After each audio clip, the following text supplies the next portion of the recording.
आए हैं अस्पताल में देखा भी, किस तरीके से आप कानून व्यवस्था की ड्यूटी को आप काम करते हैं, क्योंकि लगातार जिस प्रकार से पत्रकारों पर हमले हो रहे हैं और कानून व्यवस्था की सुनिश्चित नहीं है। देखिए, जब सच की आवाज लोगों तक पहुंचाने वाले पत्रकार ही उत्तर प्रदेश में सुरक्षित नहीं है, तो आप अंदाजा लगा सकते हैं कि यहाँ पर सच बोलने वालों का, सच लिखने वालों का और सच्चाई जनता के बीच में जो लोग लेके जा रहे हैं उनका क्या आलम है, क्या हाल है। तमाम घटनाएं हुई पिछले दिनों में, वो विकास दुबे से शुरू करके और विक्रम जोशी तक आती है। वो विक्रम त्यागी की घटना को भी हमें याद दिलाती है। आप बताइए कि महीनों हो गए विक्रम त्यागी का अपहरण हुआ, उसमें कुछ नहीं निकलता। ये जो घटना हुई पत्रकार के साथ, विक्रम जोशी के साथ, इसमें 5 दिन पहले उन्होंने अपने परिवार को लेकर एक शिकायत की पुलिस से, और उस शिकायत पर 5 दिन तक पुलिस ने कोई कार्रवाई नहीं की, और कार्रवाई न करने की वजह से अपराधियों का मनोबल इतना बढ़ा कि उन्होंने इस घटना को अंजाम दिया। जब ये घटना हुई, अभी मैं यशोदा हॉस्पिटल में उनके परिवार के लोगों से मिलकर आ रहा हूं, क्योंकि उनकी गंभीर अवस्था है, वो तो आईसीयू में है विक्रम जी, इसलिए उनके परिवार के लोगों से मैं मिलकर आ रहा हूं। उनकी बहन जो है, उन्होंने बताया कि 2 घंटे पहले उन्होंने एसएचओ को सूचना दी कि कुछ संदिग्ध लोग मेरी घेराबंदी कर रहे हैं। 2 घंटे पहले एक पत्रकार जिसने 5 दिन पहले अपने परिवार के मामले की एप्लीकेशन आपको दे रखी है, वो आपको ये कहता है कि हमको कुछ अपराधी या कुछ संदिग्ध लोग घेरे हुए हैं, चक्कर लगा रहे हैं मेरे आसपास, आपकी मदद मुझे चाहिए। इसका मतलब कि अगर पुलिस सही समय पर पहुंच जाती तो ये घटना एक पत्रकार के साथ नहीं होती, कतई नहीं होती। पता नहीं क्या हुआ है, क्या अपराधियों और पुलिस का गठजोड़ जिस तरीके से हम लोगों ने कानपुर में देखा, वही मामला तो यहां नहीं है। क्यों आखिर एसएचओ पत्रकार विक्रम जोशी के कहने पर एप्लीकेशन फोन करने पर नहीं आया, बीमारी का बहाना बनाया? अगर वो बीमार था तो उसके यहां से कोई और अधिकारी आ सकता था, पुलिसकर्मी आ सकता था, नहीं हुआ, और उसके बाद इतनी बड़ी घटना हो गई। इस पूरे मामले में मैं मांग करता हूं उत्तर प्रदेश सरकार से कि इस पूरे मामले की उच्च स्तरीय जांच कराएं। जो भी पुलिस के अधिकारी या पुलिस के कर्मचारी इसमें शामिल हैं, उनके खिलाफ सख्त से सख्त कार्रवाई होनी चाहिए।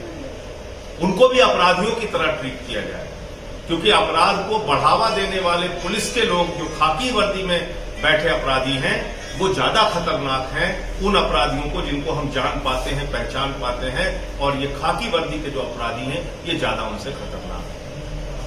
इसके अलावा इस पूरे मामले में अभी फिलहाल उनको बेहतरीन चिकित्सा सुविधा की आवश्यकता है, क्योंकि उनकी हालत गंभीर है।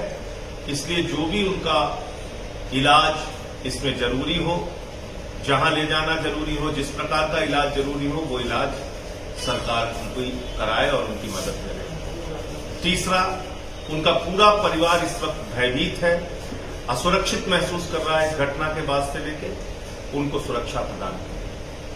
ये विक्रम जोशी जी के मामले में।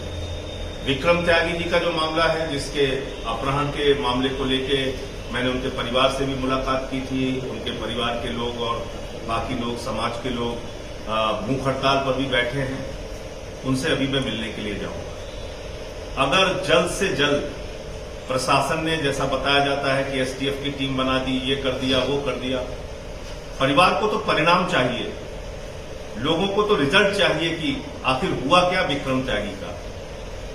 महीनों हो गए अपहरण हुए और आज तक कोई अता पता नहीं चला, ना अपराधियों का, क्योंकि खून के धब्बे मिले हैं उनकी गाड़ी से। गाड़ी मिल जाती है, खून के धब्बे मिल जाते हैं, ये डिटेल मिल जाता है कि अंत समय में वो कहां देखे गए, अंतिम उनका वीडियो फुटेज आ जाता है, लेकिन कार्रवाई नहीं होती। तो इसलिए एक ये भी मैं डिमांड जोड़ता हूं कि गाजियाबाद प्रशासन, गाजियाबाद की पुलिस जल्द से जल्द विक्रम त्यागी का पता लगाए, वरना उस मामले को भी लेके आम आदमी पार्टी उनके परिवार के साथ है, और जो भी आंदोलन की आवश्यकता पड़ेगी हम उसमें आंदोलन भी करेंगे, हम इसमें चुप रहने वाले नहीं। कोरोना और कानून व्यवस्था दो ऐसा मुद्दा है उत्तर प्रदेश की योगी सरकार के लिए जिस पे वो पूरी तरीके से फेल साबित हुई। कोरोना की बात अगर हम लोग करें, आज पूरे उत्तर प्रदेश में कोरोना एक बड़ी महामारी के रूप में सामने आ रहा है और हम लोग पिछले 10 दिन से आगाह कर रहे हैं कि यहां पर होम आइसोलेशन की छूट दीजिए, यहां पर ऑक्सीजन बेड का इंतजाम कीजिए, यहां पर वेंटिलेटर्स का हॉस्पिटल के अंदर इंतजाम कीजिए। तमाम मांग हम लोग कर रहे हैं कि भाई कोरोना के ऐप जारी कीजिए, लेकिन कोई कार्रवाई नहीं की गई। और अब जब ये भयावह रूप लेके सामने आ रहा है, लखनऊ के अंदर कल एक वरिष्ठ पत्रकार ने वो फोटो भी डाली है, आप देख सकते हैं कि किस तरीके से लाइन लगी हुई है कोरोना के मरीज। उनको बेड नहीं मिल रहा है, उनको हॉस्पिटल में इलाज नहीं मिल रहा है। बगल में दिल्ली आप चले जाइए, बहुत आलोचना हुई हमारे दिल्ली सरकार की, केजरीवाल जी की, लेकिन आज केजरीवाल का चिकित्सा मॉडल दुनिया में और देश में चर्चा का विषय बना है। 1,03,000 से ज्यादा मरीज दिल्ली में ठीक हो चुके हैं। पॉजिटिविटी रेट घट के 9 से 10% आ चुका है। दिल्ली में रिकवरी रेट 85% हो चुका है। और ये क्यों संभव हुआ? क्या क्या काम किया केजरीवाल जी ने? उन्होंने योगी जी की तरह क्रिकेट मैच खेलने के लिए टीम 11 नहीं बनाया, बल्कि उन्होंने इस कोरोना से लड़ने के लिए गंभीर प्रयास किए। होम आइसोलेशन एक बड़ी हमारी सफलता का कारण रहा। टेस्टिंग ज्यादा से ज्यादा हम लोगों ने कराई। आज दिल्ली जैसे छोटे राज्य में जहां 2.5 करोड़ की आबादी है, वहां पे प्रतिदिन 25,000 के आसपास टेस्टिंग हो रही है। उत्तर प्रदेश जो 24 करोड़ की आबादी वाला राज्य है, इस उत्तर प्रदेश के अंदर जो प्रतिदिन की टेस्टिंग अब हो रही है वो जाके करीब 40,000 45,000 पहुंची है। इसके पहले यहां भी 20,000 19,000 ऐसे टेस्टिंग कर रहे हैं। तो कम से कम योगी सरकार को प्रतिदिन 2 लाख जांच करानी चाहिए। कम से कम 75 जिलों में 75 टेस्टिंग लैब होना चाहिए। उत्तर प्रदेश में 34 टेस्टिंग लैब हैं, दिल्ली में 42 टेस्टिंग लैब हैं। एक छोटे से राज्य में 42 टेस्टिंग लैब और यूपी के अंदर कोविड पेशेंट को अगर अपना टेस्ट कराना हो तो उसके लिए जिलों में लैब मौजूद नहीं है। मात्र 32-34 लैब पूरे यूपी के अंदर है। हर जिले में कम से कम एक लैब बनाइए। ज्यादा से ज्यादा बेड की उपलब्धता होनी चाहिए। ऑक्सीजन बेड होना चाहिए, क्योंकि इसमें सबसे ज्यादा ऑक्सीजन की जरूरत पड़ती है, वेंटिलेटर की जरूरत पड़ती है। गाजियाबाद में, नोएडा में, मेरठ में, सहारनपुर में, लखनऊ में, वाराणसी में, इन जगहों पे, प्रमुख जगहों पे, इलाहाबाद में जहां जहां केसेस बढ़े हैं, वहां प्लाज्मा बैंक का इंतजाम करना चाहिए। कोरोना के ऐप जारी कीजिए योगी जी, कम से कम लोगों को पता चल सके किस हॉस्पिटल में कितने बेड खाली हैं, किस हॉस्पिटल में कितने वेंटिलेटर खाली हैं, किस हॉस्पिटल के अंदर कितने ऑक्सीजन बेड खाली हैं। आप तो कह रहे थे 1.5 लाख बेड आपने बना दिया। ये मई की खबरें हैं जिसमें उत्तर प्रदेश सरकार के अधिकारियों ने दावा किया कि 1.5 लाख बेड बन गए वहां। लेकिन मौके पे आप देखिए तो लोग लाइनें लगाए हुए हैं, उनको हॉस्पिटल में बेड नहीं मिल रहा है। तो कुल मिलाकर ये अपने आप में एक बहुत दुर्भाग्यपूर्ण पक्ष देखने को मिला। मैं एक मामले में खुशी भी जताऊंगा। मैं पिछले 10 दिन से मांग कर रहा था कि होम आइसोलेशन लागू कीजिए। कम से कम दिल्ली सरकार के, केजरीवाल सरकार के अच्छे मॉडल को योगी जी ने कल लागू करने की बात कही है। अब होम आइसोलेशन यहां भी यूपी के अंदर भी शुरू किया गया है कल से। उसके मैं समझता हूं कि अच्छे परिणाम देखने को मिलेंगे।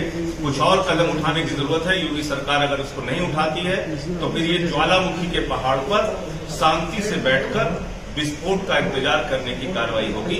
इसलिए मैं अनुरोध करूंगा कि इस समय कोरोना और कानून व्यवस्था 2 चीज से उत्तर प्रदेश पीड़ित है। उससे आप उत्तर प्रदेश को बचाइए, मुक्त कराइए, लड़ाई लड़िए और जिससे कि सही मायने में अपराध रुक सके, सही मायने में कोरोना रुक सके। आप लोगों के कोई प्रश्न? संजय जी, ये बात क्यों मीडिया के जरिए कर रहे हैं या प्रशासन से भी या पुलिस से आपकी बात हुई है?